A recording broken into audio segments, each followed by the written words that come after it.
ladies and gentlemen. I hope you're having a great day. So, it seems that Portland has done it again. They have really got rid of a business owner, and a person that would contributed to their community or their city for decades.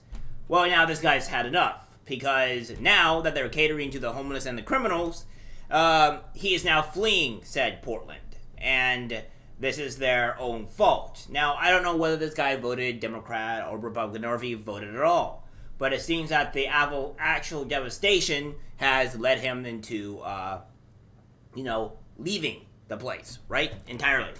And I think you guys need to start seeing this video to understand what's really going on here. And I'll address my thoughts, as always, to kind of tell you what, give you my opinions on the matter.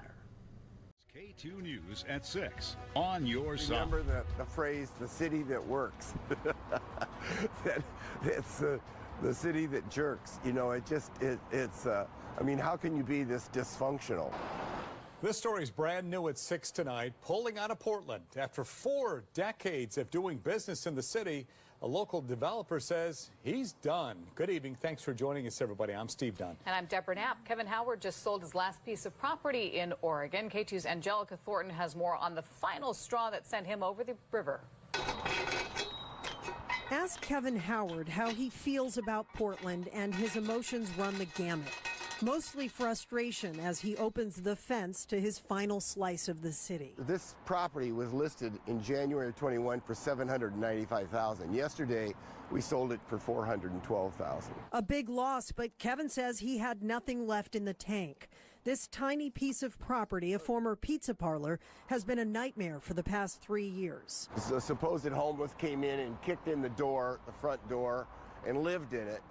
And I waited till they came out and I had to board it up. But Kevin says that didn't do much. They just broke in again and again, living inside, outside, even in his dumpster enclosure, which they eventually set on fire.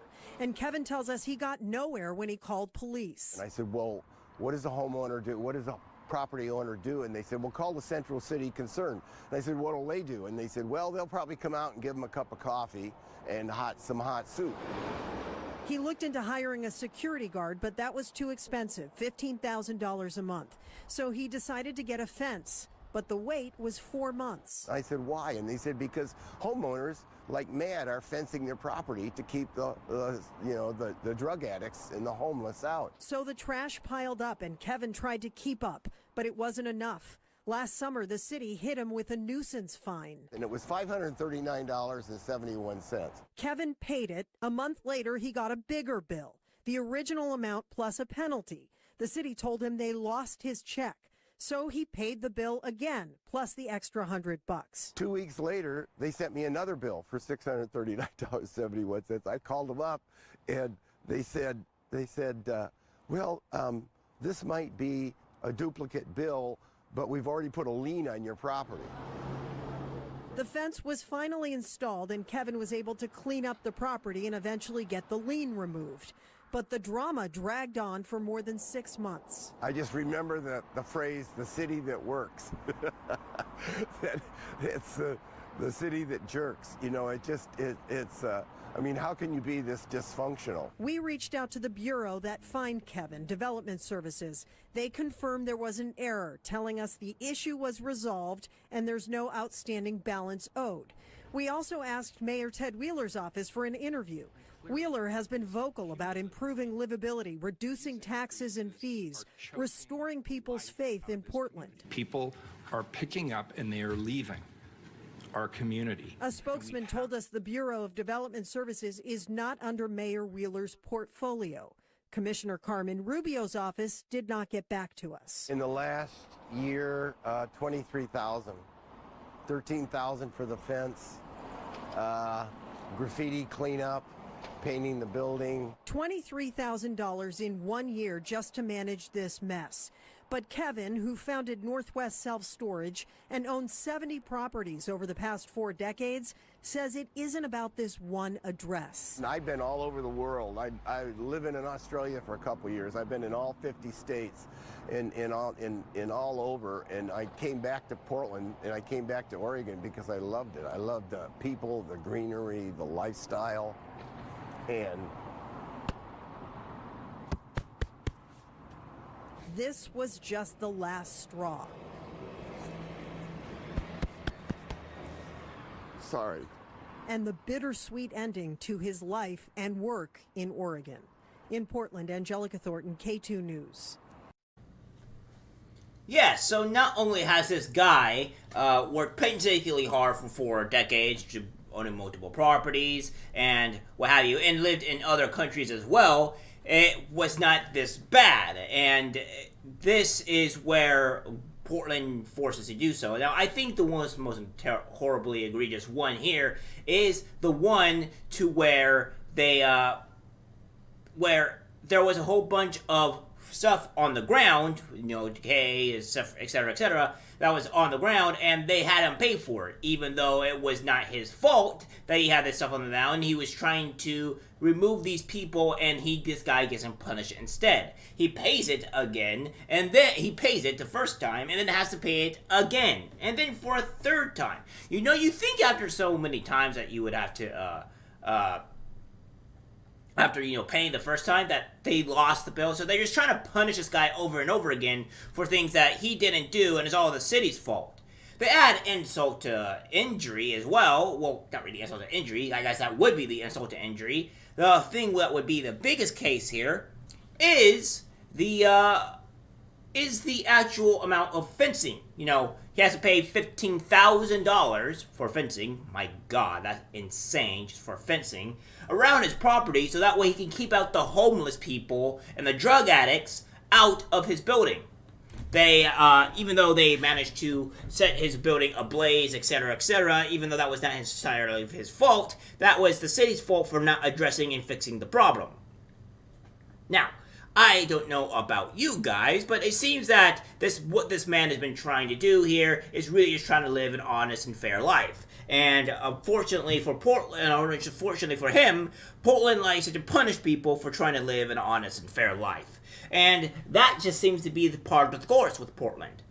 And since with the whole about fence thing, if so many homeowners and so many people are buying fences, paying well, maybe not as much as $15,000, but are buying fences because they're getting tired or frightened by the amount of homeless and drug addicts coming onto their property, it kind of shows the actual state of Portland and how far it's decaying. They're losing people left and right, as they said their population's declining, and it's like, Mayor Wheeler, you're the cause of this. Your population is declining because you're not importing, you're not doing the right things.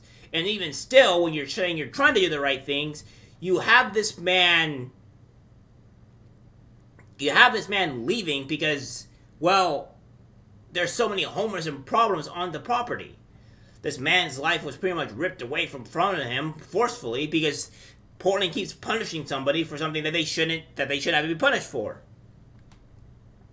This is the realities of living in Portland, where you have to go out and face these things and have to deal with the horrible government and the horrible way that they have to treat you. You can do everything right, and even if you do everything right, they'll still punish you for things that that is not really your fault. But out of the generosity of this man, he still pays the fine. The worst part is that they charge him again, saying they lost it. Okay, so imagine if you had a very important bill that, you know, you just don't have the funds or the money to do so, right? You paid it once, you were able to get past it because you were expecting it. Then, all of a sudden, they bill you again because, you know, they tell you that they've lost it. Well, that's just asinine.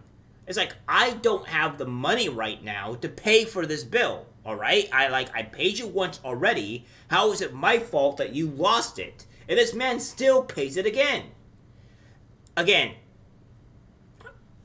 I feel bad for this man because, one, I don't know whether he voted Democratic or if he didn't vote Democrat, all right? So I can't really blame this man for trying to vote for not knowing whether he voted Democrat or if he voted Republican or what have you.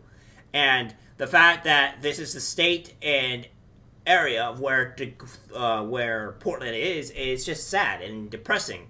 That this is a thing that's ongoing here, and that people have to deal with this.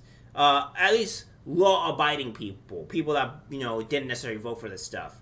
But again, this is going to be constantly happening. I think we've done quite a few reports on the Portland and the actual decay of it, and this is going to keep on happening until Portland really faces up his stuff. But I don't really care for this politician. He's destroyed his own city. He's seeing people leave left and right, and there's going to be more. I don't expect anything good to happen out of this. I think Portland's going to fall further into decay and destruction, and criminals are going to be running rampant even further. And this is all due to voting Democrat, trying to think they're actually going to fix your problems when they're not, and you need to start learning your ways. However, this man, I can't say that he did or did not. I do know that this man is suffering through the horrible policies of Portland, and he's now finally leaving due to it. Alright guys, that's the video. Like, subscribe, share, and as always, take care.